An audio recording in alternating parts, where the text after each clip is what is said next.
contract negotiations between the United Auto Workers and the big three auto companies. I've been in touch with both parties since this began over the last few weeks and over the past decade. Auto companies have seen record profits, including the last few years, because of the extraordinary skill and sacrifices of the UAW workers. But those record profits have not been shared fairly, in my view, with those workers. Just as the Treasury Department has released a report pointing out that the most comprehensive report ever dealing with how unions are good for both union workers and non-union workers and the overall economy. Unions raise workers' wages, they said, incomes, increase home ownership, increase retirement savings, increase access to critical benefits like sick leave and child care, and reduce inequality, all of which strengthen our economy for all workers.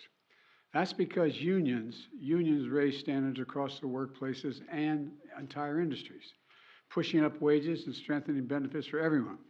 That's why strong unions are critical to a growing economy and growing from the middle out, the bottom up, not the top down. That's especially true as we transition to a clean energy future, which we're in the process of doing. I believe that transition should be fair and a win-win, for auto workers and auto companies. But I also believe the contract agreement must lead to a vibrant, made-in-America future that promotes good, strong, middle-class jobs that workers can raise a family on. Where the UAW remains at the heart of our auto economy, and where the big three companies continue to lead in innovation, excellence, quality, and leadership. Last night, after negotiations broke down, the UAW announced a targeted strike at a few big three auto plants. Let's be clear. No one wants a strike. Say it again. No one wants a strike. But I respect workers' right to use their options under the collective bargaining system. And I understand the workers' frustration. Over generations, auto workers sacrificed so much to keep the industry alive and strong, especially through the economic crisis and the pandemic. Workers deserve a fair share of the benefits they helped create for an enterprise. I do appreciate that the parties have been working round the clock. And when I first called them at the very first day of the negotiations, I said, please stay at the table as long as you can to try to work this out.